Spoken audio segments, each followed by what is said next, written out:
Yeah, we are back, people. Hopefully, people will jump back in. I apologize for any technical difficulties. I want to make sure that I'm streaming to my YouTube channel, so I'm going to hop on over to YouTube and make sure that I'm streaming. But I appreciate everybody that's going to trickle back in. My system locked up on me there. And like I always say, it's the nature of kind of live streaming. My Uh, damn video.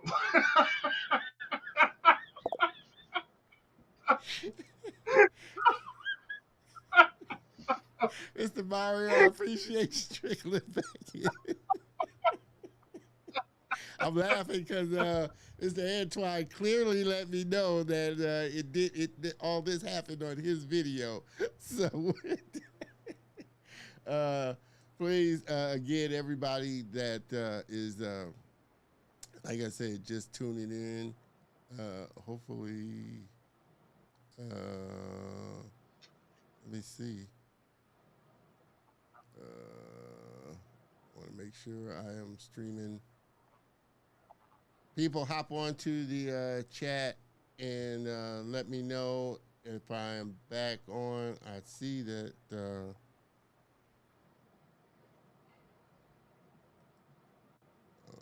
trying to see if I am live back on. People are starting to trickle back in. Uh, Sorry there, Miss Maggie. My system locked up on me, so I had to restart my system, everybody. But we are back in effect here for sure. So I appreciate everybody sticking with me and sticking with us here. And definitely going to make it up to my man Antoine on that for sure. So I just want to make Been trying sure. 3 years to get me on here. This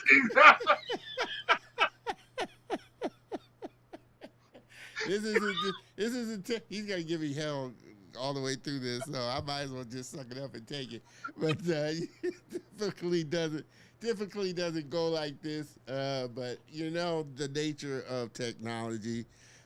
Sometimes it happens, and like I said, lately it's been really taxing on my system here. So I appreciate again. I appreciate. Don't get mad, Maggie. Stuff shit happens. So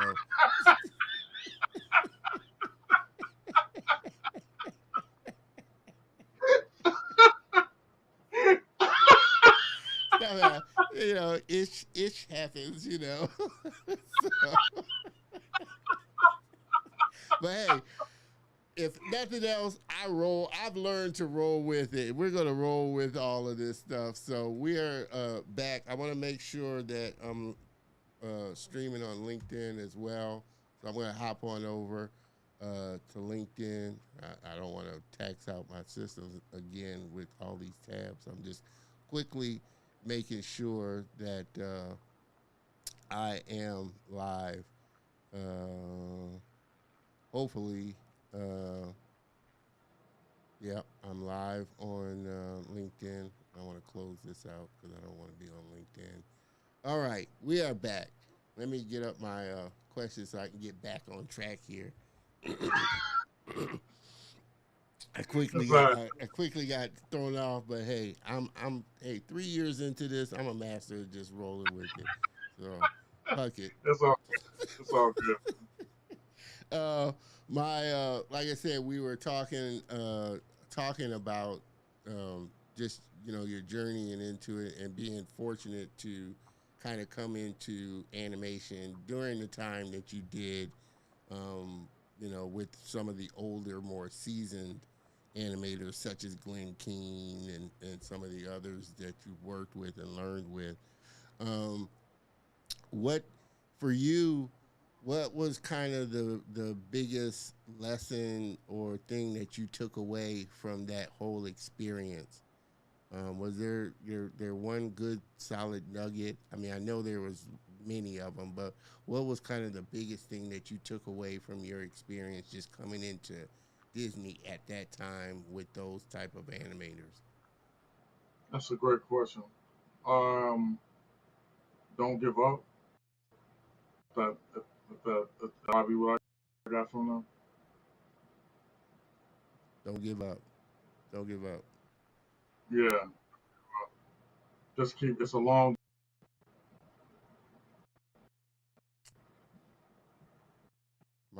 Let me I'm turn. breaking up. Jeez, error making ISO recording. I know what it is. Okay, just stop that ISO recording. I want to stop that right there. All right. I think what was killing me a lot was I'm recording from both my cameras, and it's Okay. taxing my. Yeah, I use multiple cameras, and even though I don't switch my camera view, Ecamm allows me to still record the video from it, so that if I want to cut between, when I'm editing, if I want to cut, uh, I still got multiple camera views, even though you may not see it from this point. Yeah, But that's sweet. That's sweet. That's sweet. uh, don't give up was the big piece of advice for you, and big lesson for you. What I mean, you've worked on a lot of different stuff, and we're gonna take a look at kind of the piece you've been working on and some of your stuff. But what were some of the animations that you enjoyed watching, and really got into when you were younger? I mean, there's a lot of different styles. Is there any one particular style that you kind of like more than others? Okay, that's a great question because I don't watch animated films. Oh, okay, For instance, I watch live action, okay, and I okay. don't know if that makes any sense to you. I watch Not live really, action. but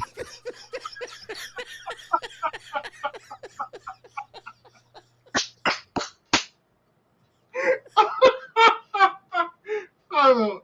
I don't mean to say. I, we're going off the rails, people. So this is going to be another one of those episodes. I'm thinking to myself, okay, you made an animated film, but you don't watch don't watch. Listen, listen, listen. I didn't even watch my own films. I don't even like looking at them. I'm Oh like, man, listen. When I grew up as a kid, I yeah. watched. I'm saying as I got older through my own career, I didn't watch none of those productions. I just didn't watch them. I thought they were like half of the stuff was garbage. And I'm like, I don't know. I just didn't watch it. Like, but as I got older, I watch live action because I love film so much and film and VFX. So I just don't get my inspiration from animated films, right? I Yeah. can't watch, certain films and piss and boots and get animation. Even though I heard that was a good plot twist in that story, though. I heard it was good. Yeah, yeah, The yeah. it was really good. I don't watch that stuff. You know what I mean? I watch live action. I watch like Morgan Freeman, Denzel Washington. I watch these great actors. I watch, I'm Tom Cruise. I don't know if you consider him a great actor, but I watch all. I watch, No knock on you, Tom. listen, I listen, love listen. Minority Report, Tom. I loved it. That was cool. Yeah. That was cool. So No, I but watch. I understand. You really get a sense for film and like I guess uh, camera work, camera moving, and just Right, right. acting.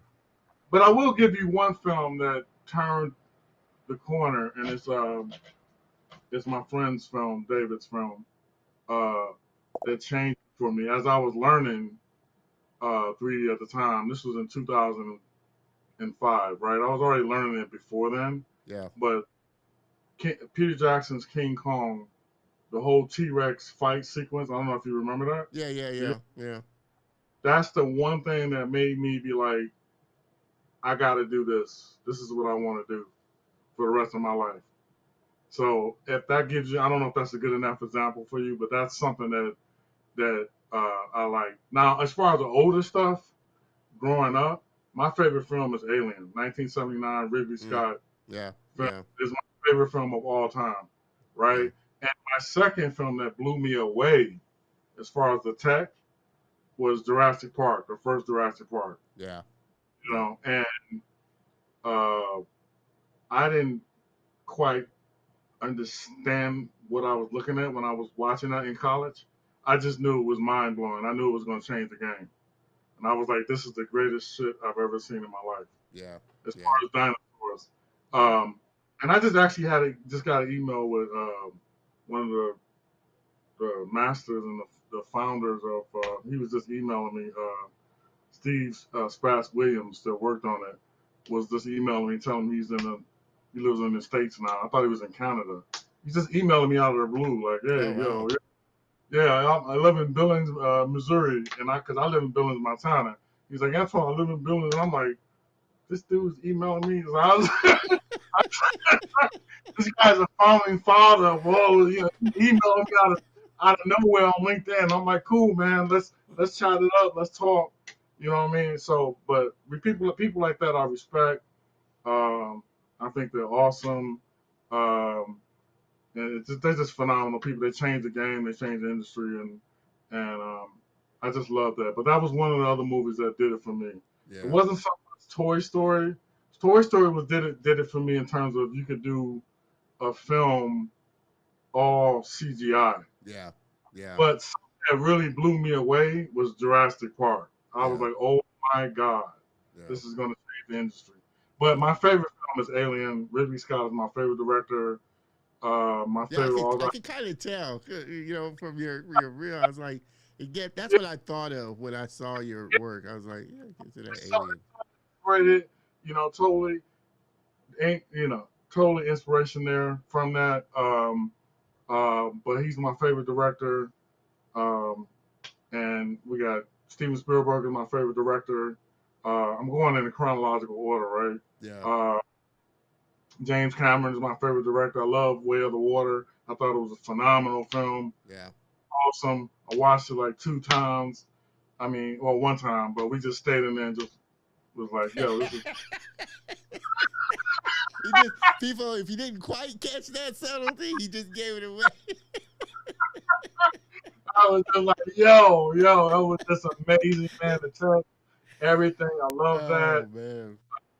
So No, I agree. There are just some directors that are just masterful yeah. storytellers and directors. I tell you another one I love, Guillermo del Toro. Del Oh Toro. yeah, yeah, yeah. He's We an worked with. amazing, amazing director. Yeah, you just said Way of the Water. Just yeah, he's just amazing. And his new one, Pinocchio, is phenomenal. Oh yeah, one of my coworkers, actually my CG suit, worked on that. He won the Vestige Award for Oh that. wow, cool, cool, cool. Yeah, For working on Pinocchio. So yeah, if he's watching this, which I don't know if he is or not. I just saying kudos to him for that. But yeah, he won on that, and the owner of my company, Dennis, we call him DB. Um, that he works a lot with Guillermo and stuff, and he knows all these directors. And he's amazing. I love him. And yeah, I haven't met Guillermo myself, but like we're affiliated kind of with them. Like I don't yeah. know if you seen the show Cabin of Curiosity. Have you seen that? Curiosities, yeah, yeah. Cabinet of Yeah, Curiosities. yeah. Haley, one of my soup. I think she worked on that. Oh A wow. couple from my company worked on that. So yeah, so it's all kind of connected, man. You know what I Yeah, mean? that's so amazing, amazing connections for sure, man. She's Uh, great too. I don't know if she's watching this. I'm throwing out kudos so I don't. He's throwing out kudos, people. So make sure you tune in. Again, I appreciate everybody that is sticking it out. We had a little technical difficult, or I had a little technical difficulties there. I just want to make sure that you're. I can see everybody. The YouTube is working because uh, Mr. Downtown Demille is back. I appreciate that, Demille. Don, yeah. I'm not knocking Tom Cruise because I loved Top Gun. I think I liked the first one better than did the second one, but I love Top Gun. Tom Cruise fan for sure. Interview with the Vampire. So I love his movies as well. Um, but um, for you, uh, do you enjoy working more at smaller studios than say some of the bigger ones like Nickelodeon or Disney? Do you feel like you kind of get a little more creativity at smaller studios, or to you does it really matter? I think in my younger years, it was all about working at the big studios. It was like a conglomerate mindset. Like, oh, I got to work with the big conglomerates. I think now it's more like it is what it is. If it's a great small studio and we're doing great work, we have a great team. I'm cool with that, right? Um, but I would say when I was younger, it was like I had to get in Disney. I had to get in, into these big places. But now I think I'm more relaxed on that. You know what I'm saying? In Yeah. terms of bigger studio versus smaller studios. As long as we're making great films and a great product. I mean, and I'm getting paid and they cut that check. I'm Let me say that check's clearing.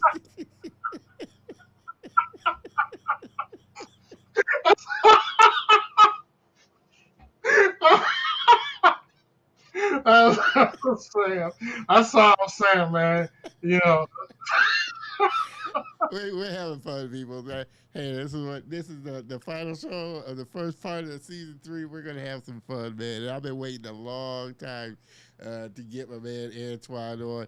And for people just jumping in, like I said, we're having a fun conversation with my man Antoine Cunningham, lead animator, and extraordinary guy for sure. So appreciate everybody, kind of like I said, sticking it out with me on the technical difficulties there. But hey, the nature of live stream is we roll with it and we just go on. I appreciate you, Antoine, for being cool with it and hanging with it for sure. Um, we're gonna take a look at some of your work, a little bit of the artwork for your movie, and a little bit of that. We're gonna get into that, but what was for you? How big was the kind of impact that your mother had? And like you said, you came from kind of a disenfranchised kind of surrounding. Um, and how was it kind of keeping that stuff at bay that you could get off into that wasn't going to take you down the right road, and really kind of finding a tribe of people at that age kind of keeping you on track? my mom was very strict. We had to have good grades. We had to go to school. We had to be on time. I mean, teachers actually hated my mother. I actually, I actually would rather get punishment from the teachers than my mother. I hear you. I hear you. I'm like, don't call my mother. I know I was acting up in class, but do not call my mother, please. Don't, because Uh, I'm gonna. And my mother didn't care. I mean, those folks back then, man, they didn't. They grab pot pans. yeah, yeah. I got the switch. I don't know if you got a switch. Mine's was the switch. Man, they didn't care. I mean, she would go black. Like, I mean, literally, like it was like a same woman. I'm like, what is going on? I'm like, it's like crazy. I'm like, I thought she was losing her mind, man. Oh man. But But you it, but appreciate it. You appreciate it so much more as an older person now. I appreciate it as an older person now, and I thank her every day. I said, Mom, I'm glad you kept me on track and kept me away from these knuckleheads because I was at a time where I was around these knuckleheads, right? I was doing things, I was kind of a womanizer. I don't Yeah. mean to put that on the show, but I was like, Too late I now. was, It's live. I'm just saying I was doing things that I was all over the place, but the one thing that kept me in line is I had this gift to do this craft. I don't know if you want to, depend on how your religious beliefs, or you think it's a God-given gift, whatever. Um, because I don't want to upset people here about their religion and nothing like that. I want a disclaimer on that. But um, that kept me in line and kept me focused, and then along with my uncles and stuff, and my father not being in my life, those individuals kept me grounded and kept me in the right place. And Yeah. so having this gift was like something that I could like, hey man, I can maybe do something with this. You know what I mean? Yeah. That's what kept me. That was one of my early motivations was to get out of that situation, right? Out of those depressed areas and dealing with stuff like that. Those people, you know, unfortunately, um, don't really have a lot to look forward to. They just surviving and trying to get by. Yeah. And so I was just always a kid with a dream, like yo, I can get out of this. You know what I mean? I can Yeah. utilize the skill to my advantage and try to get out of this. So, but Yeah. yeah, Mr. DeVille, yeah, this this is an after hours and I've been thinking about doing like an after hours edition of Color Motion where you get a little bit more raw, but off the uh, record yeah, kind hours. of off the record kind of stuff. Yeah, But I'm glad you're enjoying it, DeVille, for sure. And no, I definitely agree that it's highly important because my mom was like that. Like I said, for the most part, my dad wasn't really in my life for the most part, but she made sure that she surrounded me around adult males that really kind of fed into me and really that's encouraged me in my that's gift and talent as well. So that's that's awesome. um, I'm gonna and let me jump over here because I want to show a little bit of the poster work for the short before we show it. And while I do that, what was kind of your inspiration? Obviously, we are having like major technical difficulties here. Uh, this You is about just, to take you about to take a hiatus too. and when you know it, on the last hiatus here, oh man, jeez, this is, and I said, it's gotta be better than this. Okay, I'm gonna just roll with this here. Uh, what was the inspiration kind of for your movie that you want to do? Obviously, I get it, because it just that's what I thought when I saw it. It's like, okay, this is kind of like a alien feel. Really took me Nah, back to that. you're treading some slippery slope here. Oh, oh, oh, oh, oh. Okay, well, like I No, no, said, no, no. this is. I think. Hey, Now I I will give a want to. disclaimer. This is still in the works. So it hasn't officially come out, and he's still working on it. So there's a lot of stuff he can and can't say. So anything that you can't say, Antoine, just say shut the fuck up now.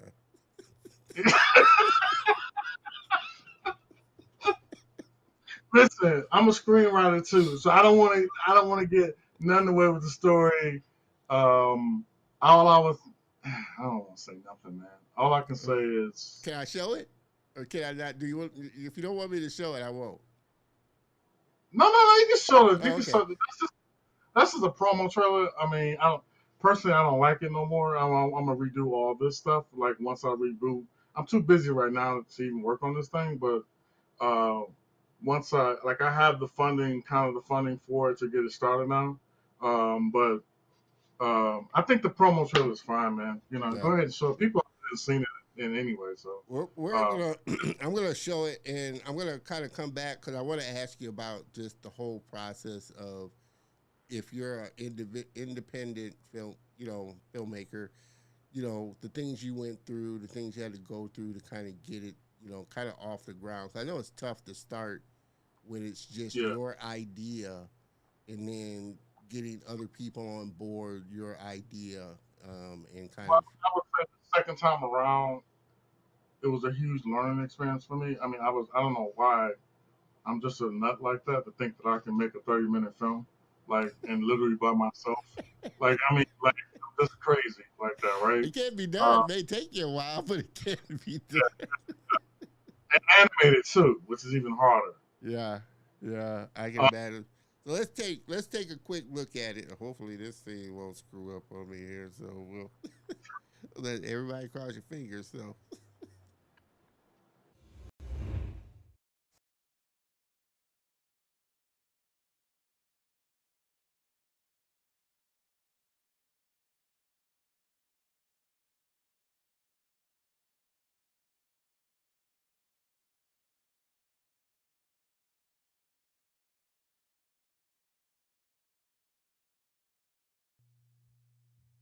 It came to our planet and invaded every single nation across the globe. They took our water, our land, even humans themselves. There's a war that's been going on for years. And the fight for our survival is critical.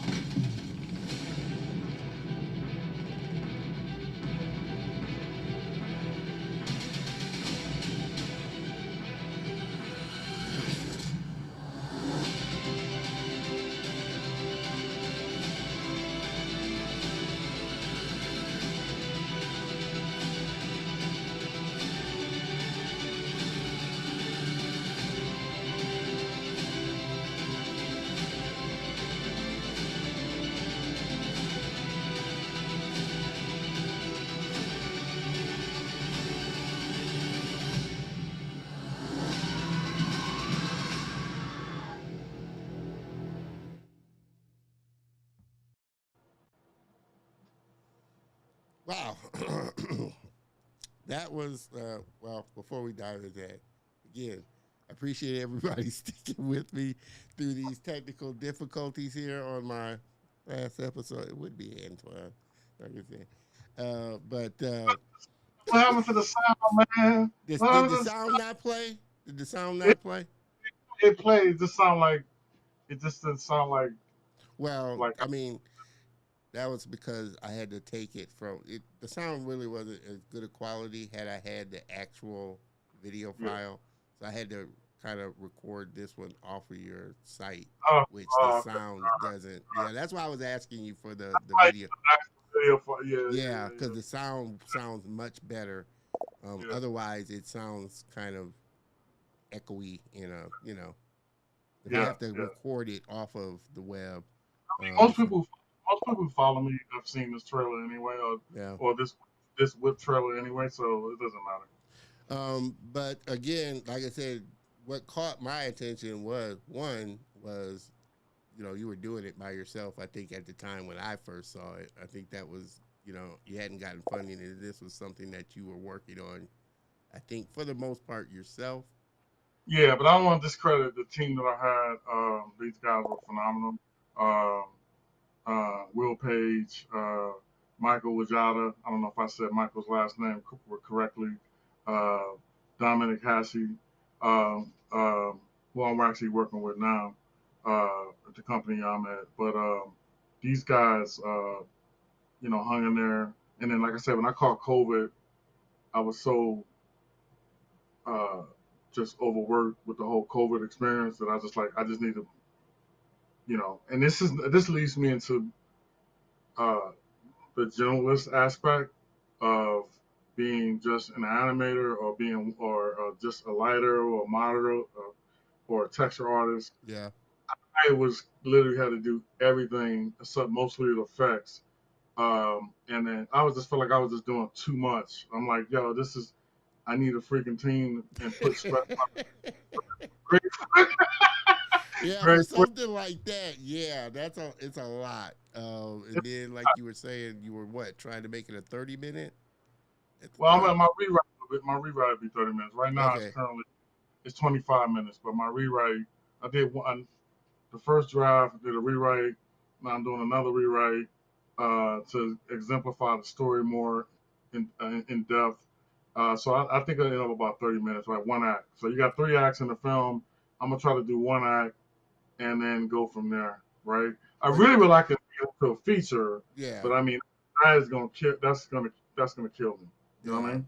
Well, I mean, when you first started doing this, were you trying to make it just a teaser to take and start finding Well, funding to expand on, or what?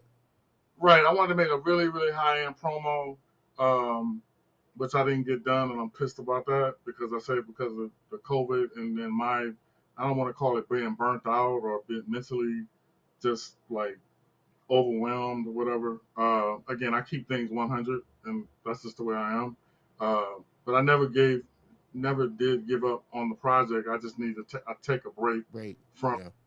right. And now I feel like now I'm ready. I've been away from this for 3 years now, 2, 3 years. I'm ready. This is old. This is not even my new animation. This is like I'm working on some other stuff that people don't even know about. Stuff in my soup. She knows a little bit about it, but I want to go back to this uh, when the funding is there and I really have everything in place. I had a company called. Do you have a company? You know the company called Third Floor. Yeah, third floor. Yeah. I had a guy from Third Floor reach out to me and said, Antoine, we would love to do your previs for EX140. And I'm like, okay, how much it costs? I'm like, I'll just do it myself. See, I just, Always comes down to budget, baby. How much is it gonna cost me? I'm saying, so I'm like, yo. So I'm like, it's cheaper for me to do it myself, but I'm like, these guys are amazing. Yeah. You know, I'm like, yeah, for them to do my, I do the animatic, the storyboard animatic, and then take them and implement the previous animatic on top of that, and then I would get a whole cut of my film, and then I would edit it from there, Yeah. and then I would go from there before I go into production. But it's just difficult. But I'm used to challenges. I got to figure out a way to get this done. A lot of people are expecting me to get this done. I mean, I don't want to be a dude that talk and don't come through. So I got to Yeah. figure out a way. I got to figure out a way to get it done. Well, do you think it's easier now to get people such as, other companies and your friends on board to help you with this now as it was before? I haven't did it because I've been on my company about 4 or 5 months now, and I don't want to expose somebody um, berate my soups about, hey, I want to focus on what I'm doing at work instead of this.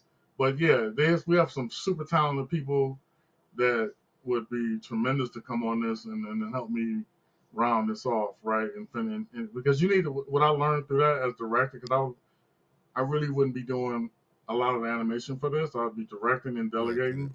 Yeah. Uh, because at the time I really was big on trying to be a director. But I would just be delegating tasks and putting really high level people in position to make this thing look freaking good. And that way I can just concentrate on the story and get this thing to the next level in terms of that. You know what I Yeah. mean? That's how I looked at it. But at the time I was like, you only know what you know, right? Like I'm like, I gotta get this started. Let me just do it. And you don't want to rely on people like, hey, come do this for free or come do Yeah. this, Yeah. Yeah. let me, you know what I mean? Like, so I want to approach it to where I got a nice budget, you know, I got some investors behind it. We could talk about it and there's real money on it, right? And let's make it. Shorts tend to be a little bit of a problem for people to invest a lot of money into it because it's a short. But I think if you go a feature route, investors are a little bit more interested because, features bring more Yeah. money, Yeah. But this was just a means to an end to show that what I could do directing wise and story wise, and then just bring in high level people to take it to the next. Yeah. Because I mean, Well, I know God. I'm sorry. Go ahead, Don. no, I was gonna say if this is any indication, like you said, the story is changing and iterating, it's gonna be amazing because, like I said, just the action of it and just the pace of it, like I said, is what caught me initially. Sorry, the people who sign NDAs and they know who they are. um, this, hopefully they honoring that. The story is amazing. I want to tell you, but I just Well, hey, we'll have you back. Like I said, it's another reason to have you back. So I'm not worried about it. Like I said, I know, uh, what you're doing now is amazing work, and can't wait to have you back on when it's released and out to have you come back and just officially, unafraidly be, ready to talk about it. And yeah. everybody seems to agree for sure, Mario. It feels like it does, which I probably Oh, could go into a video game kind of thing too as well. come on, man. Don't get me started on games. I'm not trying to ruin no connections here, but like, I don't play games. I watch films. Even though Oh man, you said the sound was good. I'm glad it came on. Glad it came across okay. Because like I said, I do know the way I had to do it is never the audio is never quite as crisp and good and rich as if I have the actual the file for it.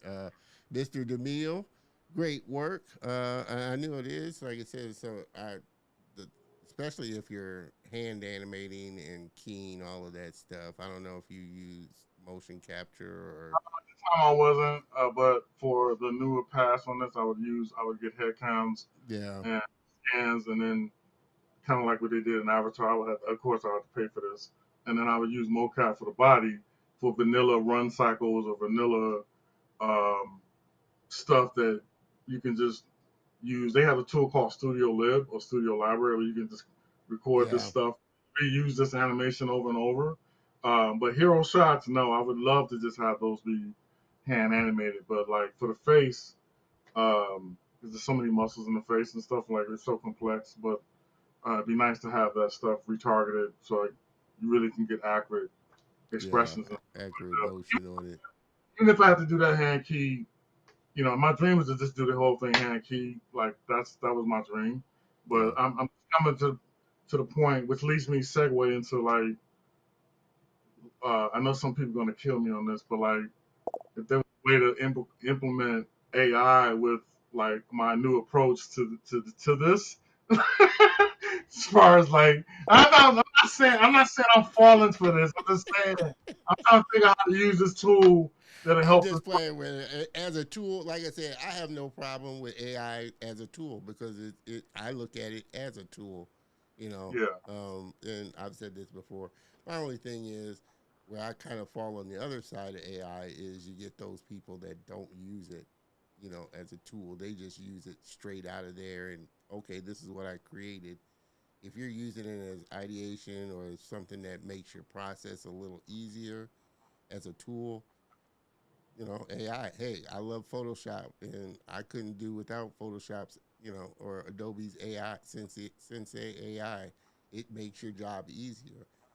yeah, Like I said, the only thing I kind of fall on the other side is with you got some people that just, like I said, they just take it and okay, here, sell it. And just it's just something that comes off of the internet straight, and they sell it, and they're calling themselves a writer or yeah. artist or whatever, and it's like no, you just typed in what you wanted, and the computer spit it out for you. But And even if it's taking, I mean, cut off, and it's like I said, it's still early, so they're still having to work out like rights and stuff. Because I feel like as far as art goes, it's scraping the internet and that art from somewhere and piecing it and mashing it together. mm-hmm. So as it till they get the kind of legalities of it worked out, I think it's still in this kind of wild west kind of Yeah, place. exactly. And it's certain sites, certain ones are ethical, some are not ethical. I think it needs to be regulated. So I'm not saying I would go this route. I'm just saying it's just something I've been thinking about, like in terms of if I reboot this in the next couple of years, like how can I use this new tech to help me get what I to achieve this results that I want to achieve with this. So I'm not saying I might even use this or not, but I'm just thinking off the top of It's my a head. tool, and like I said, as a tool that a creative can use to, like I said, aid them. It's a great AI is that's what it's made for, I think. But like I said, like any tool, like a gun or a knife or anything, there are going to be people that use it the wrong way, and Yeah, use it the way it wasn't intended to be created for. That's all I'm exactly, saying. I don't exactly. have a thing against AI. I love AI myself. I ain't gonna say I love it, but I just I think it has I, great I, potential. I'm sorry, go ahead. I think it has. I say love it in the sense that I think it has great potential to aid a creator. You Mm-hmm. know, Miss Heather Givens, brilliant artistry from a brilliant mind. I think so too. Yeah, I think so too. So that's why I'm Yeah, super excited to have him back on once it's done, and really out there, and just all the other ideas because I'm sure you got a ton of other ideas that you want to create as well, oh for yeah, sure.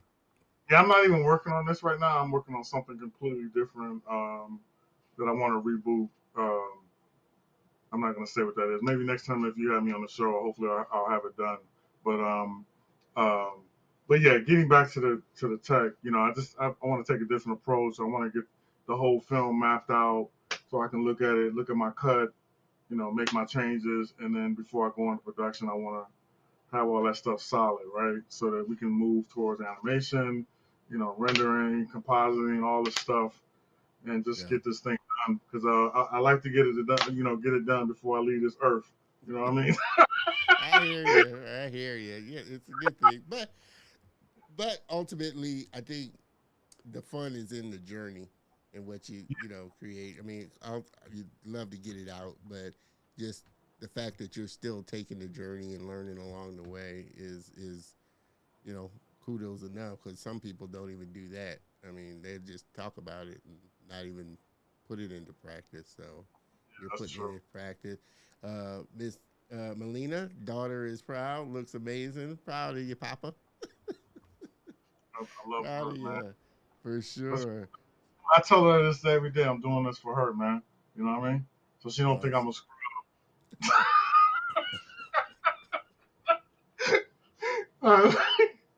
You know your daughter looking like you a scrub.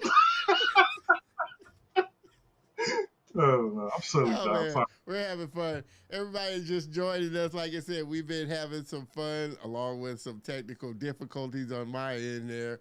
But I can't thank enough, I guess, and friend Antoine Cunningham. Are you starting to see? Well, let me ask this question before, because you said you wrote it and you're directing it. Was writing something that you kind of had to develop along the way, or was that also something that you were doing when you were younger, just writing your own stories and things like that? I had to become a better writer as I went along. I sucked when I was in high school. I sucked when I was in I don't know. Like I was just terrible. And then I practiced and practiced understanding, how to properly structure a sentence, you know what I mean?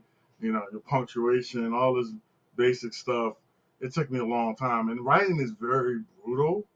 Like it's not like the way I write is like I want to bring you into the world.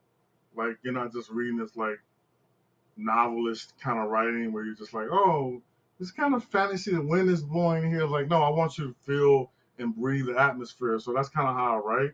Very visual. And scripts Yeah, tend, well, I don't know, not all scripts, but the good ones to me tend to be visual, right? When you read it, you're like, well, I can really see that through some words. So it took me a lot of years to become a better writer. I still think I need to get better, but I'm good enough to get a film shot from it, right? And just keep getting better as I go. You know what I mean? Because writing is rewriting, right? Like you write yeah, something that sounds stupid. Let me rewrite this again 50 billion times. You know what I yeah, mean? yeah, Research. That doesn't work. Let me cut that out. That affects one something else. So if you write Act One, when you get to Act Three, all the stuff that you wrote in this doesn't fit. you know what I mean? In order to correspond to everything, foreshadowing, all these techniques that you need to add to make a solid story. Your subplot, does it intertwine with your main plot? All this stuff is very complex. But Yeah, I yeah. will say EX140 is a great story, and it's I Does mean the anyway, does the title have a meaning? I mean, or yes, is that getting into the plot of the? I can say that it has a meaning. Okay, It's incorporated in the meaning into the story, but yeah, it's definitely everything is intertwined with this whole journey that this woman is going through. So, gotcha, gotcha. but yeah, Yeah. I digress on that. Yeah, he'll digress on that. And no, I definitely feel. Cause I'm trying to get better at my writing chops as well. Because, like I said, I have ideas. It's just I'm not a writer. So how do you put that idea in a cohesive story and Exactly, make it make sense, but make people really come into the story and really feel the characters? So exactly, I'm exactly. working on it, people. I'm working on it. Hopefully, you'll see my piece out there someday before I go Synopsis, underneath the ground. log line, synopsis, 3 minutes. That's how you get to those growing pains. If that log line doesn't work, you ain't got no film. You're like, Oh okay, man, Oh man, I gotta get to the log line. So, Mr. No Parking, I appreciate you tuning in for sure.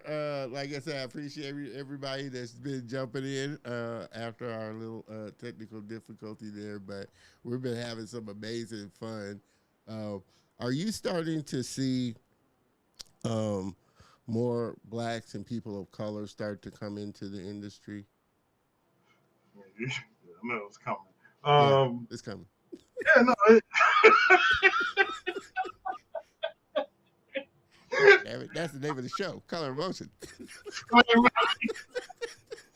this sidebar, off the record conversation. Listen, no, it's coming, and Spider Verse was amazing. I thought it was an amazing film. I loved it. Actually, that is one animated film I watched. I watched Spider Verse. Sorry.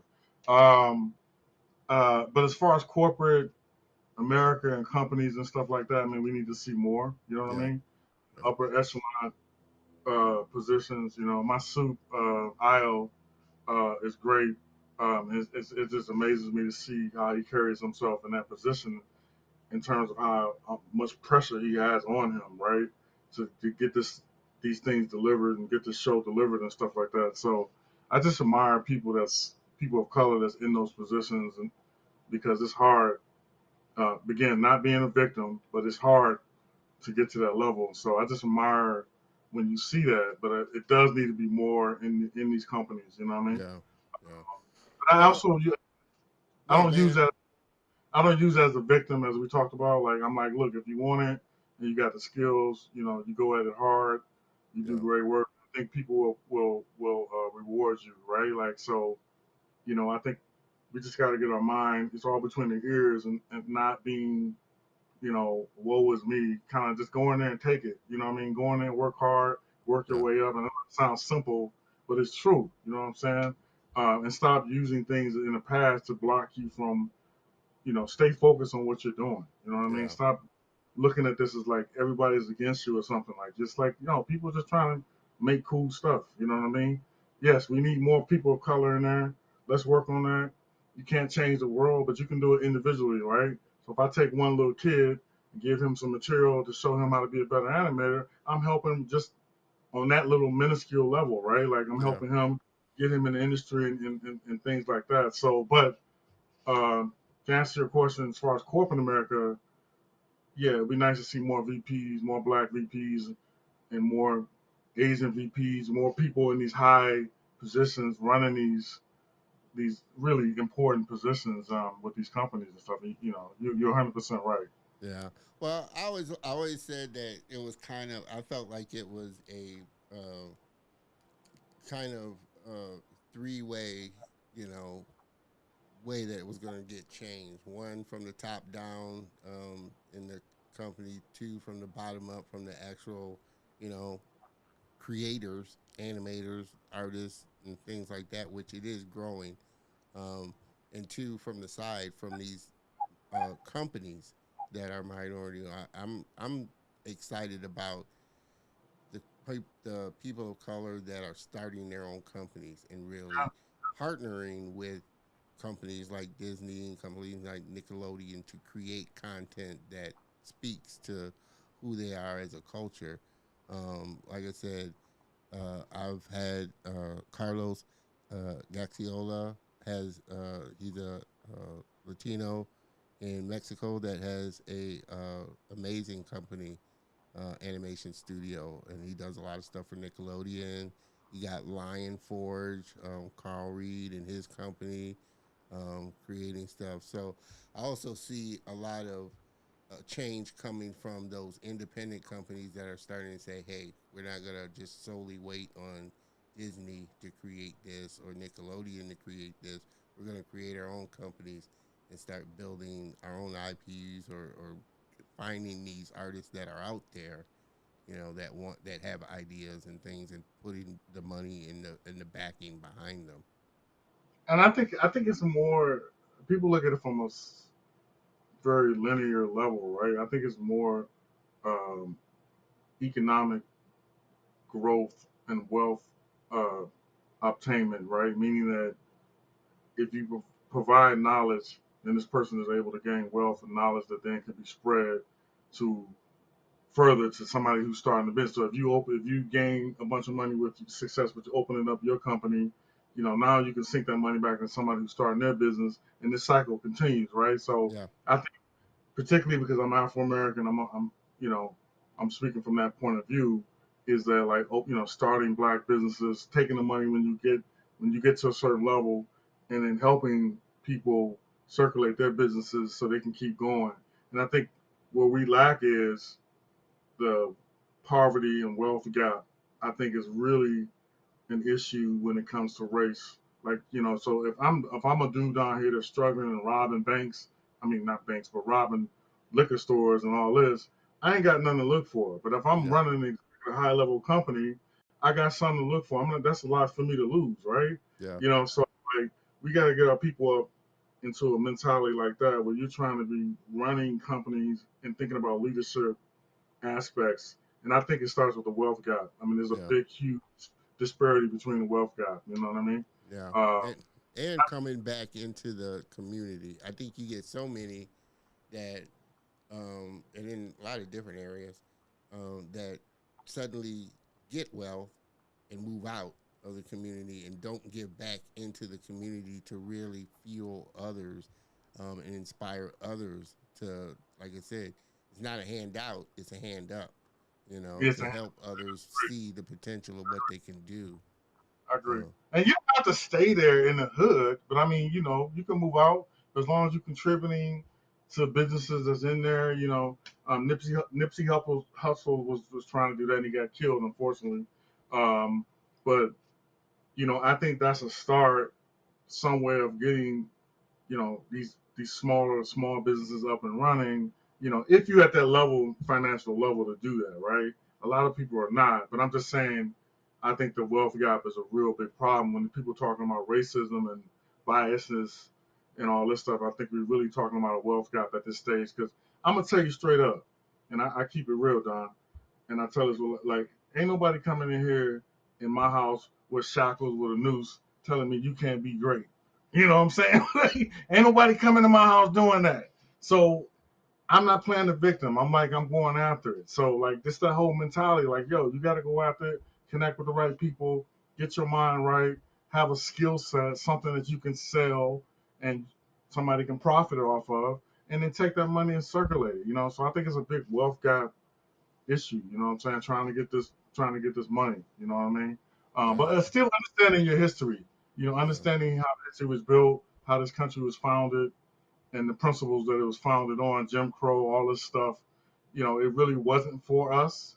But I don't think you should use it. I think you should understand it, but I don't think you should use it as a negative way of like, oh, I can't be successful in my Oh life. yeah, no, I agree. You can't use it as an excuse. You just have to learn to navigate it, and I think in learning to navigate it, you can still be successful, still help other people. It takes, I think, like I said, in it as a minority-owned business, I think, or as a culture, it's going to take us being proactive about supporting each other. I think that's been the big issue in a lot of different. We're afraid to support each other or go out of our way to support each other as a black person or as a black-owned business or this and that.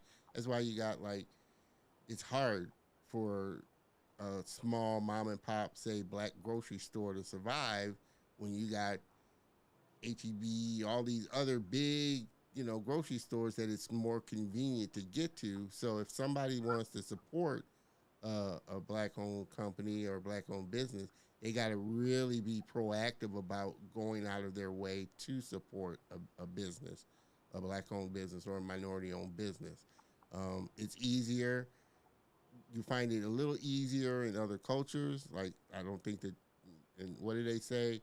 Um, for like blacks, the dollar stays in the black community about an hour before it goes out of the black community. It's not very long. We're the lowest, but Wow. say like Asian American stays in their community a lot longer before it goes out of the community, and they Yeah. support each other's businesses. It's just Right. as a culture, we have to learn to support each other. I think that's the big key of where we're going to find this kind of success. Because you can go back through, and this isn't meant to be a history lesson, people, or anything like that, because I'm not a history teacher, but I know there was Black Wall Street.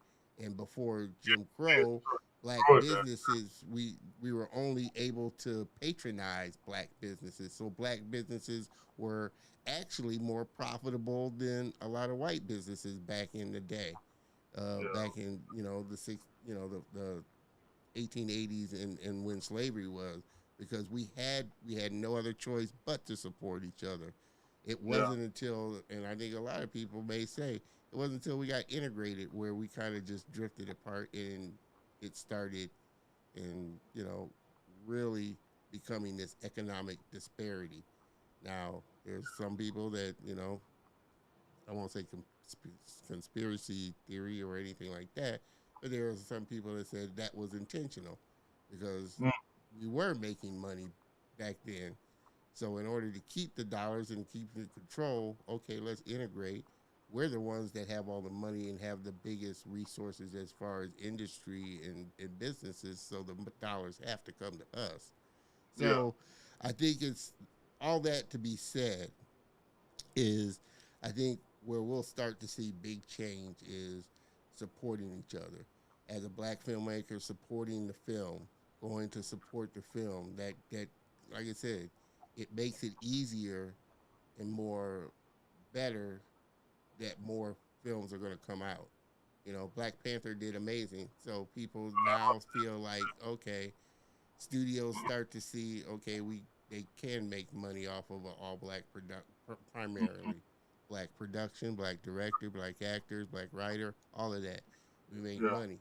So, but that was because we came out and we supported it and just yeah. Yeah. So Yeah. that's what makes it big. If we support one another in the things that we do, then I think it makes it easier for all of us to collectively start to grow and start to give back and start to see other people that are creating, great ideas and great things that we can get behind and put out there. No, Um, no. You hit it all on the head right there. That sums it up. I mean, it's, I just think it's a economic and economic growth issue. You know what I mean? You know what I mean? Because like once you're in the club, you're in the club. But it's like you can still be in the club and still be looked at kind of funny, Oh right? yeah, that's what I said. It doesn't matter. Truthfully, like I said, and I'm pretty sure, and we've seen examples of it. Wealthy people. There are a lot of famous wealthy people that have gotten, discriminated against or have had an incident. I don't. It's that's just the nature. Your money doesn't exempt you from that, and Exactly. we all know that. So it's not a matter of getting in the club and the club doesn't accept you, um, because like I said, there's your money, your dollars aren't gonna save you from racism that may or may not be happening in a place. You're still gonna Yeah. experience it. You're still Yeah. gonna. I think every famous person, they still have those feelings of if a police car comes behind them and they're a black man, they feel it. They feel it in Oh, yeah. some kind of You way. feel, you feel it, but again, I respect the law, right? So I know he has a gun that can kill me, right? So if I'm not gonna get out of the car and do something stupid and have another weapon in the car, and he tell me put my hands on the dashboard, but I got my hands on my knees or I got my hands somewhere else, or I'm reaching for something, you asking to get shot. So I'm saying you can still comply and still get Oh killed. yeah, you can still comply, still do everything legally, like so many have. Like there's a lot of them that have. They haven't done anything wrong. They comply, but you don't know whether that person, that officer, and again, I I know they're good policemen, but I also know that there are bad ones. You don't know what Yes, kind of day they may have had, whether got a they're in a bad bad mood, whether they're exactly. just racist as all get out. You don't know whether they're not racist but had a bad day, or what. You Yeah, just taking it for granted, but that there are certain things that you can't do that somebody else could get away with. or talk to a cop. And like I said, we were raised how this is how you act when you get pulled over. You don't make any sudden moves. All this stuff. I think every black person, or especially every black male, was taught that by their parents. Yeah, This is how you act. So you just yeah, know that you're looked at differently. For the yeah. most part, you're looked at differently, and you could pay the consequences for that, depending But on who pulls you over. right. But I had experiences too where you have good cops, and if you're respectful, like I try to be respectful of people in this industry, especially in this art industry. You don't. I mean, it could be there. I don't really feel it like that. You know what I'm saying? But because people just looking at your art and they're like, "Oh, this person's great," then hire them, whatever. Um, but on the street or just regular life, um, I think you need to like. I'm not saying I'm crazy about cops, but I'm saying I respect what they do Yeah, and I you respect. respect the position that they're Right, in. right. But I also know that, like you just said, if he comes and he's having a bad day, like I don't know what's up with that. You know what I'm saying? But all I can do is comply and yes sir, no sir, and we're good. Hopefully I go home safely. You know what I'm saying? But I'm also not living my life walking outside thinking about this every day. Every time I get in my car and drive, that some cop is gonna come over and shoot me in the head. I'm Oh also yeah, not thinking, no, you can't think that. No, you can't you think know, that. and Um, it's the victim thinking the victim mentality. I'm not, I don't think about that. Maybe that's naivety. I don't know, but I'm not consciously walking out like some cop about to shoot me today. I mean, it could happen. I'm just saying I'm not thinking about it. yeah, You know you're what I mean? not letting that consume you to the point where, like I said, you're not achieving the things that you want to achieve, or Right. moving forward in your life. Um, which again, like I said, is why I appreciate the fact that you're constantly feeding yourself with positivity, motivation, the things to achieve. And I'm a big believer is everybody's got the capability to create whatever life they want. They so envision. Everybody's got that. Everybody's got the power to do it. Now, whether you exercise that power, that's a different thing. But we all have the ability to achieve the dreams that we have in our head. We just have to manifest those dreams. And unfortunately, there's 97% of the people don't. They live a life that somebody else is, they've accepted somebody else has written their story and written their life, or they're not willing to go past the pain of the failures. I tell people, your success is just on the other side of failure and fear. And if you're not willing to go past that, you're not gonna succeed. If you're not willing to go past that fear and that failure, then you're not gonna be successful. Now we I all see the ones that have, feel, the Thomas Edisons, the people that invent things, the people that create things. They know they're gonna fail, but they have a passion for what they're trying to achieve that takes them past that failure, that takes them past that fear of what other people think. Oh, he's crazy for thinking that we can live in we could have automobiles. Ford was crazy before, yeah, I mean, you think about it. If you're a person living during the horse and buggy time and somebody comes along and says, yeah, I think everybody could be owning cars, or we could have an automobile to get us from point A to point B. Even the train, the locomotive, it's a big shift if you're a person that feels that this is something that I can create, or the Wright brothers, we can fly, you know, we yeah, have you gotta, that too. yeah, I'm like that too. I'm like, I never let nobody. I mean, I fail every day, all the time, and it irks me, right? But it's those are the good moments. Those are the moments where you learn the most. You're like, okay, now I know how to do this and do it effectively next time, or do it differently. But a lot of people are scared to fail. Like I'm not afraid to get out there and fall on my face. Like it's what it is. I'm not Yeah, afraid of it, right? you know. If you're scared, you're done. You're finished. You know what I mean? So you hit it Yeah. right on the head. You And I have to think we be. live in an amazing time now as a creator. Like you were saying before when you first came into Disney. Think about, you know, and I was the same way. Like when I was came into art and production, everything was manual. You had to shoot boards, paste up boards, and all of that kind of stuff. Now we Stuff. have computers, we have the internet, we have so much stuff that it's just so much better for the creator. What do you think about just the tools that are available now? You got Blender, you got Unreal, you got all these tools and channels. Amazing, amazing. I love it. And the program I'm learning now, hopefully, God forbid, I can learn this. It's freaking, so freaking hard. Is Houdini is one of the best programs on the market. It's freaking insane. I'm like, can I please learn this shit? You know what I mean? Yeah, hey, I haven't even gotten to Maya. Like I said, I'm hadn't even don't touch Maya. So it's like I said, there's so much information, so much. You think Maya's hard compared to Houdini? Get Oh into no, Houdini. I know Houdini is just way harder, to learn.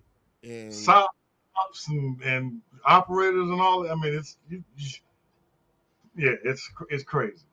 But um, it's once you start understanding it, it simplifies. But um, I think it's one of the hardest 3D programs to learn, and it's one of the best. And I personally want to learn it for my personal projects, just to get good at it. You know what I mean? Not necessarily to work for somebody, but just to be like, hey, I know how to efficiently use this program effectively, right? yeah, But Maya, I've been, I think Maya, Blender, Houdini.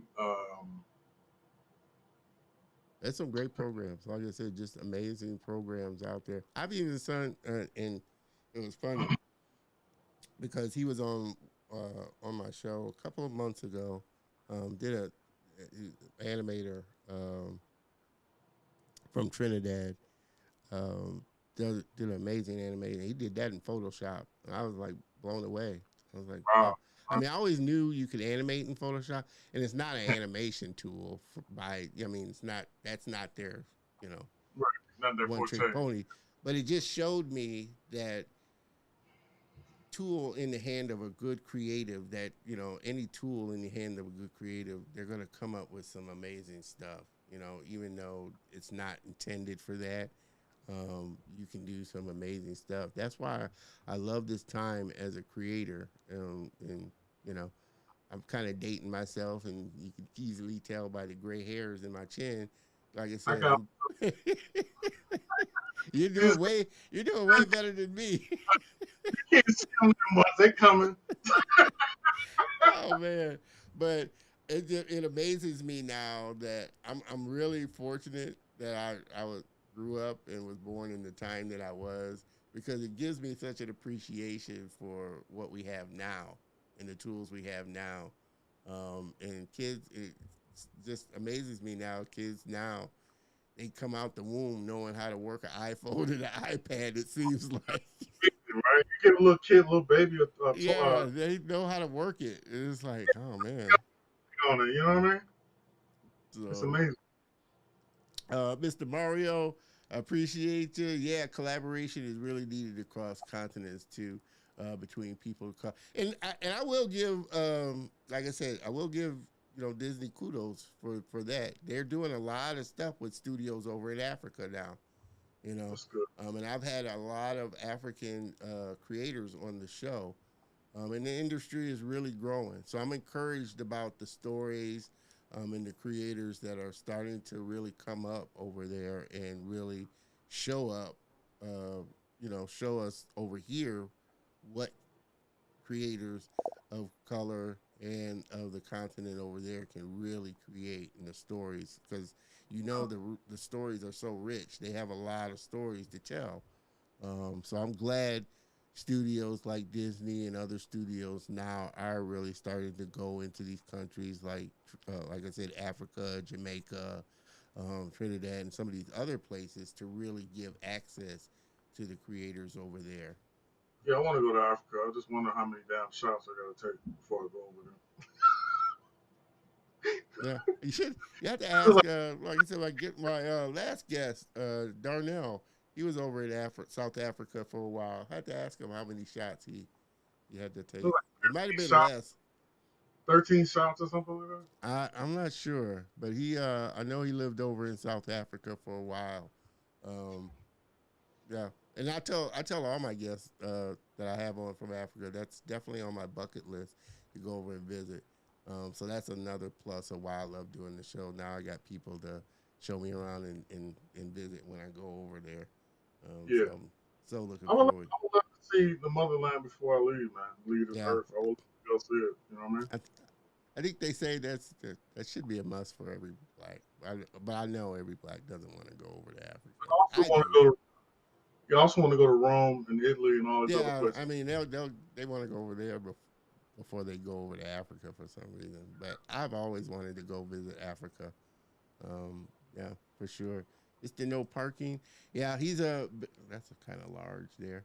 He is a Photoshop user as well, using it for animation. So, like I said, I can appreciate anybody that uses the tool, and I think that goes into AI. Like I said, it's just a tool, and a tool in the hands of a creator can really make some amazing things. So that's why I don't really have a big issue with AI, because in the end, I think it's a tool, and if you're a true creator, you'll figure out a way to use that tool to help you create whatever it is that you're creating.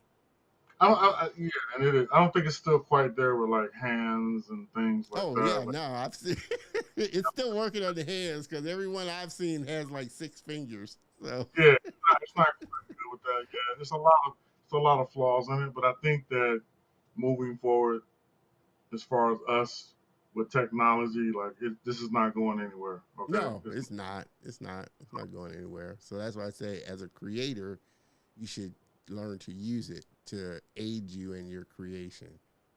yeah. For sure. Um, your what's been kind of your biggest challenge over your journey to this point?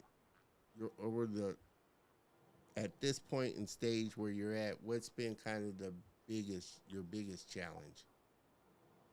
Personally or career wise, Well, it could be career or personally, or it could tie into that. Um, I don't know, being a better not, father. okay.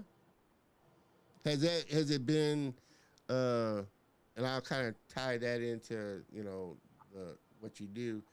Do you feel like what you do has it aided or hindered you? Because, like you said, it is a lot of time and a lot of hours that you spend doing work. And as a creator, we tend to be in our kind of own little bubble of what we're doing. I didn't mean to cut you off, Don. I think when I was first married, and I told my daughter that, and I think Heather knows this too. I was very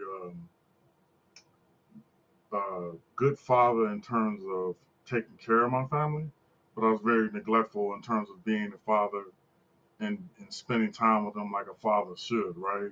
Not just cutting a check and paying for bills and Yeah. but really spending time as a family and um, being a father like what a father is. And I think maybe because my father wasn't around, I didn't really understand that what it meant to be a man Yeah. and really be a father. And now that I'm at the age I am, I have appreciation for that now. Like if I had the knowledge I had 25 years ago, I'd probably be the greatest dad ever.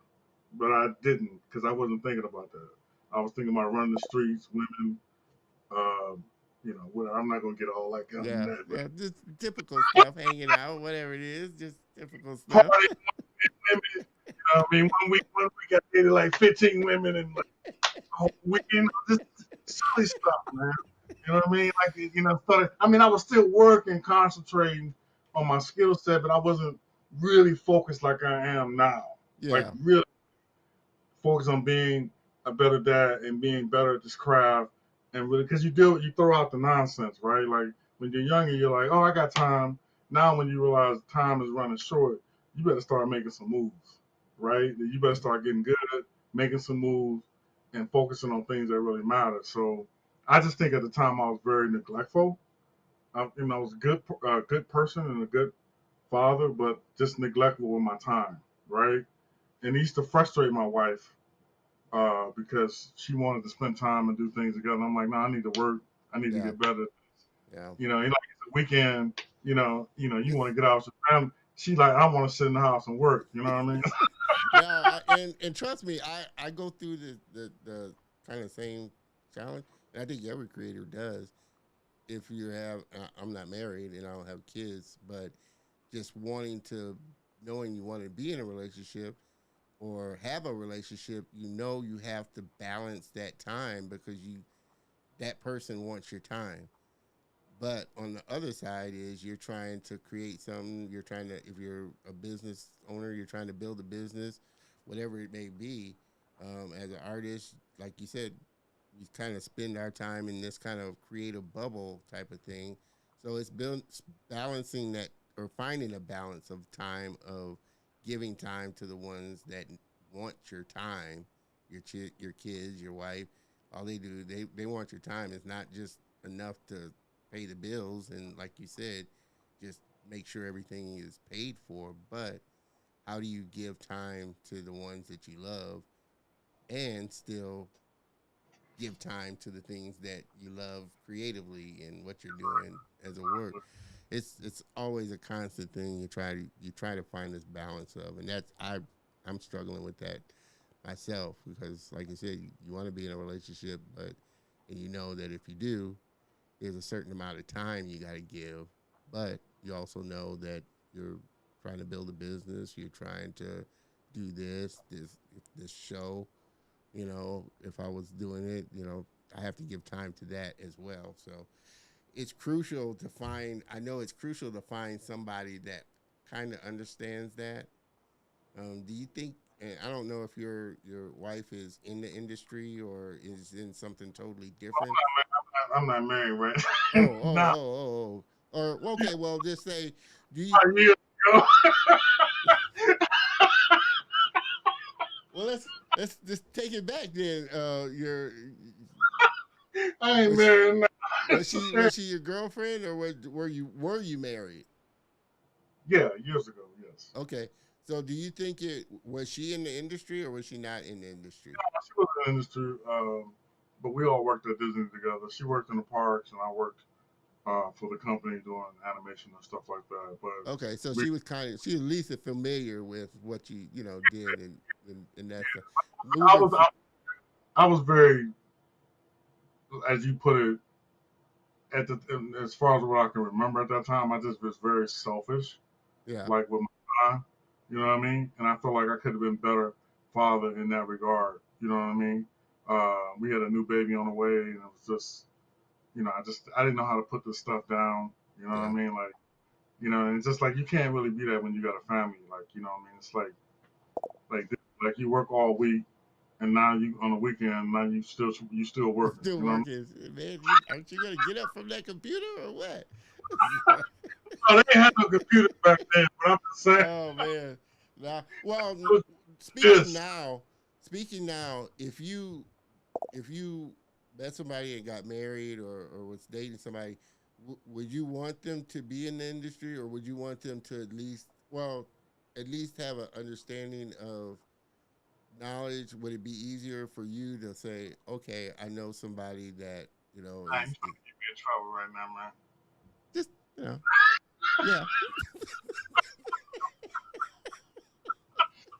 And this is Stop it. not for any future people that that he made. This is not just like a request or anything, but I'm just asking because I think about that as far as like if I was to date somebody, I would at least want them to understand, Yeah.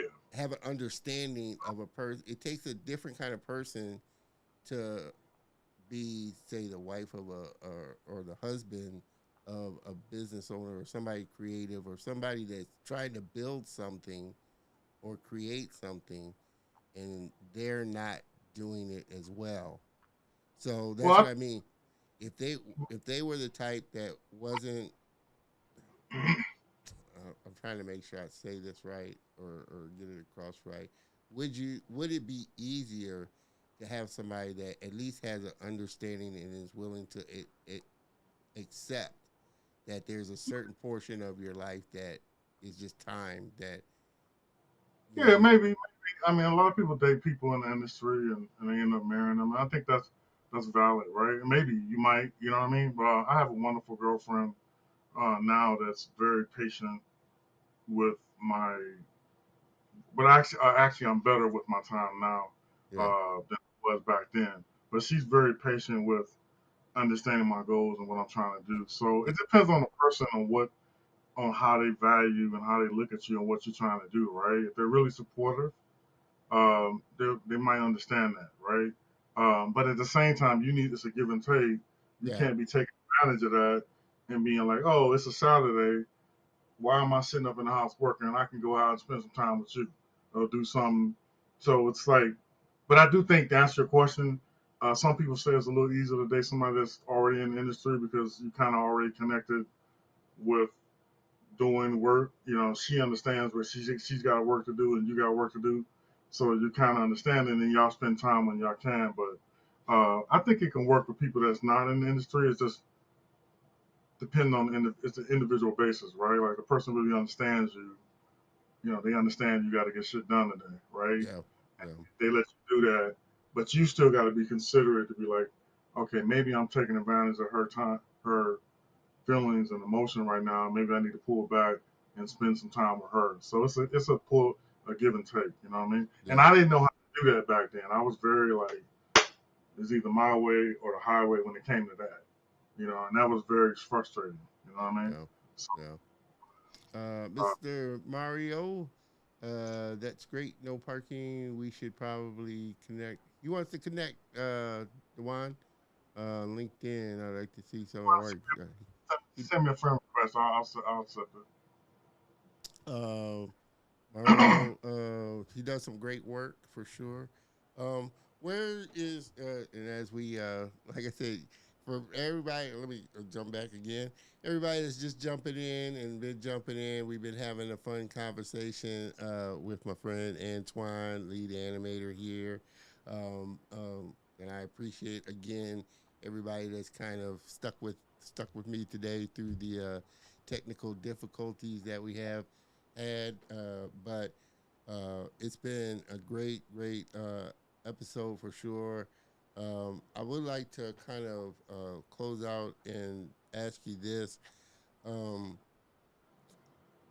if you could go back in time and talk to your younger self, what would be the one piece of advice that you would tell yourself? Damn man, you be killing me. Uh, I know Antoine said, damn it, you should have sent me these questions beforehand, man. I wrote down notes. I'm looking at the notes. I'm like, yeah, I'm trying to find that note real quick. I knew you was probably gonna answer this. Um, Not yeah, that it's a you good. would change anything drastically, but I mean, just advice that you would kind of give your younger self. Not like Or stock even tips or a young person, right? Like, well, can I relate it to? Man, like you said, back in the past. Um, I would say, well, number one, save your money, right? Pay your taxes, uh, invest. Um, this is personal stuff, right? yeah, Um, uh, number one, save your money. Uh, even though the bank invests your money, they spend it anyway. But make sure you're smart about your cash flow, right? Um, uh, that's personally. And as far as career wise and working with people, always have a good attitude. Always be a team player. And I wrote it down here real quick. Let me just see if I can write. Oh, yeah, I got it. I found it. Um, keep focus. Be on time. Pay attention and work hard.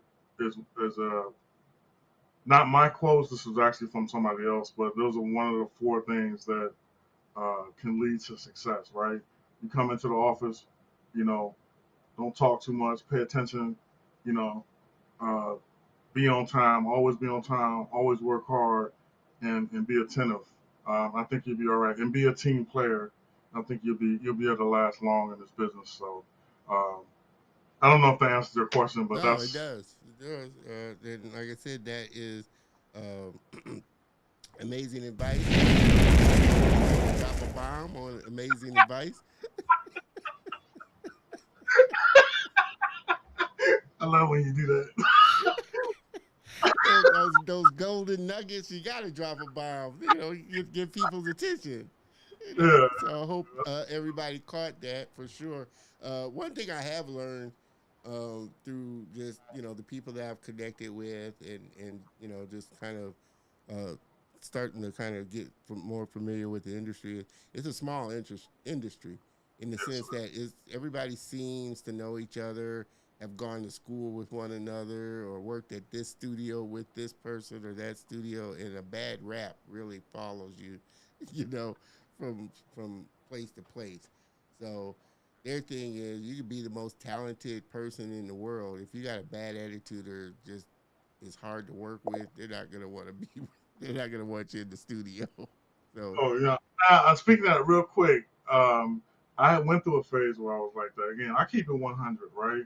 I'm the kind of person I tell the truth.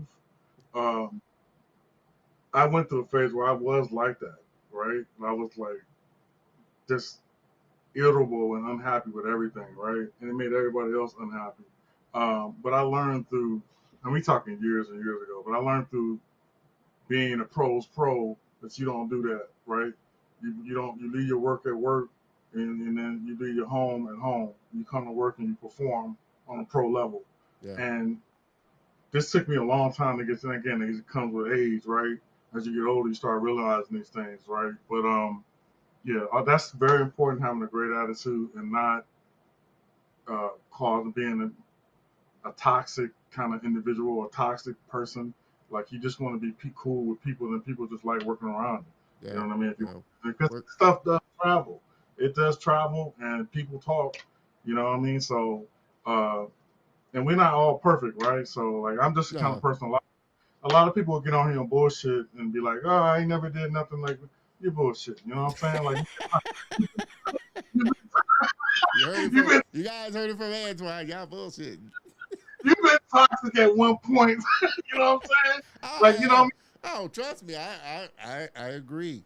Like I said, I've had my moments, and I have to, like I said, constantly remind myself that you know, one, it doesn't serve anything, and it definitely Right, doesn't serve you.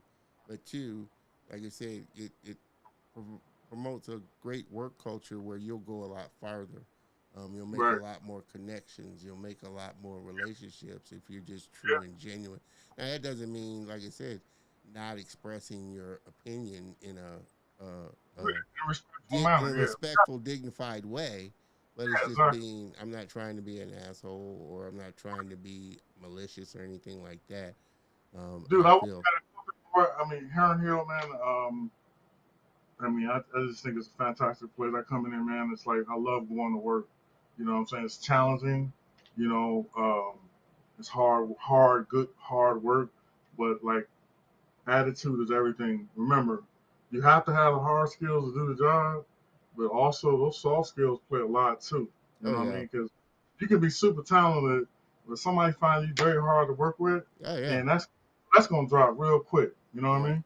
Yeah. That's why I was saying, work culture and everything. Like you said, if you could be the most talented person, but people, if your rep is that you're difficult to work with, they're not gonna want to have you or have you in the company because it just disrupts the culture of Exactly. what.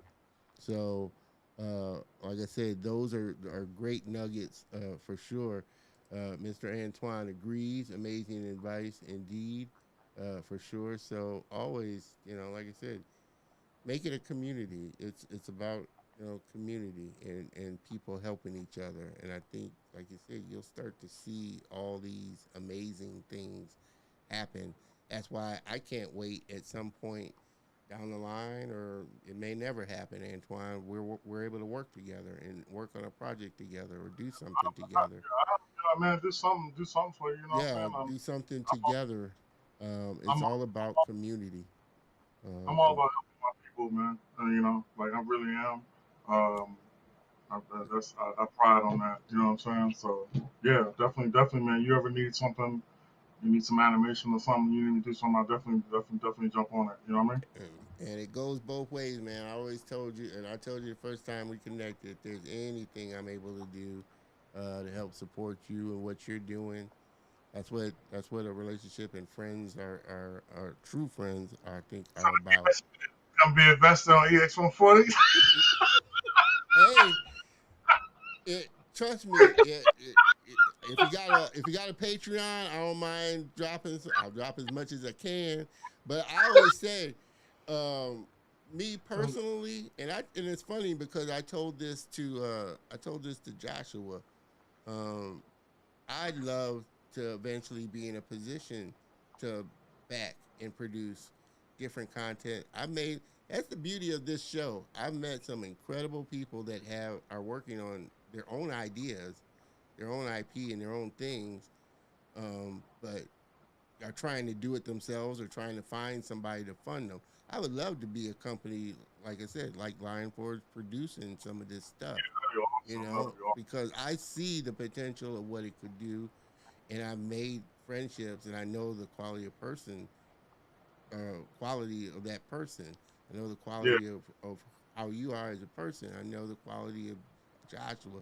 I would love to be able to fund Marcus Williams project, the Tuskegee Heirs. I think that's amazing comic book. yeah. Um, Oh, that's good. so it's That's so sweet. many things. That's why I said I would love to be in that position to do that, and that's where I'm working towards now to finally get myself in a position to where I can you know um, back and produce, work on, like I said, anything I could do right now to help until I get those $1 million that I can put behind a project. Sure. I want to help you too. I want to whatever I can help with your channel, man. And boasting it and stuff. Let me know. You know what I mean? Like just getting other people. I know a lot of people, man. Just getting them to come on and you have them talk. A lot of talented people that would I think would be fantastic to come on for you to interview and talk, man. Get your, I appreciate that, man. I you know, appreciate that for sure. You're already helping being on the show right now. Again, I definitely know that you know people that would be a great fit to come on to the show. So I'm definitely reaching out to you on that as well. Uh, Let me see. I'm loving how prone to laughter. yeah. Hey. Bradford is the dichotomy of anger, man. So get pissed off. I told him I was gonna try and make this, which always do all my episodes. Try and make it as fun and as comfortable as possible to make it enjoyable, not only for the guests but for you, the viewers, as well. So I hope you all have enjoyed this as much as I have enjoyed having Antoine on the show, and cannot wait to get him back on once the movie is released. And even before then, if you want to come back on before then to chop it up, like I said, now that you're a Color of Motion fan, the invitation to the show is always open. You're always able to come back on the show So, whenever, even if it's just to catch up. oh, thank you so much, Don. Appreciate it, Mr. man. Mario, he's high on humor, and it really makes got cut off there. And it really makes him. We'll just fill it in. It really makes him.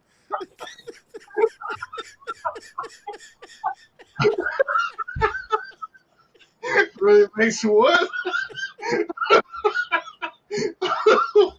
Wait a minute. Am I missing something here? He's like, Yeah, wait, I don't know if I want to finish this. I'm sorry, bro. I didn't know what. Okay,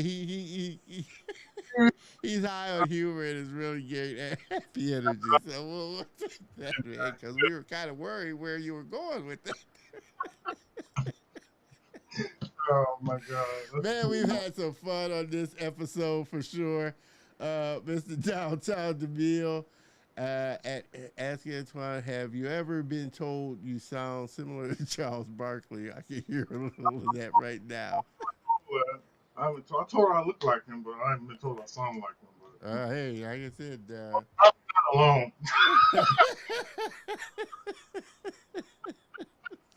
All right. oh Oh, man, I well, tell that's you. rock people anyway. I digress on that. Yeah, you do kind of. You do kind of sound like him now that I listen to. You just said that. I was like, yeah, you do kind of sound like. Man, I'm gone, man. Hey, man, I get Man, y'all. we've been having, like I said, just an amazing time. I cannot thank my guest enough, Antoine, for coming on the show, man, brother. Like I said, this was well worth the wait, even outside of all the technical difficulties, for sure. And definitely can't wait to have you back on the show, man.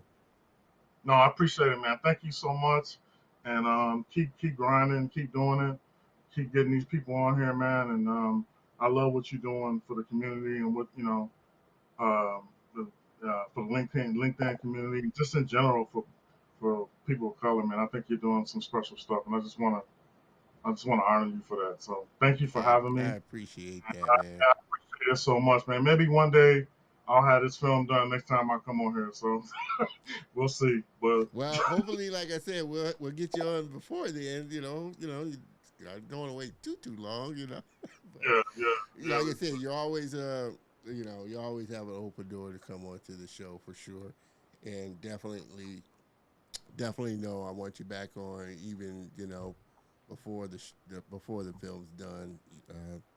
Doesn't matter to me, for sure. If you could hang out in the green room for just a minute while I close out the show, I'd appreciate it so we could holler at each other. But everybody, please, please help me thank my very special guest again, Mr. Antoine Cunningham, for coming on the show. Thank you, Antoine.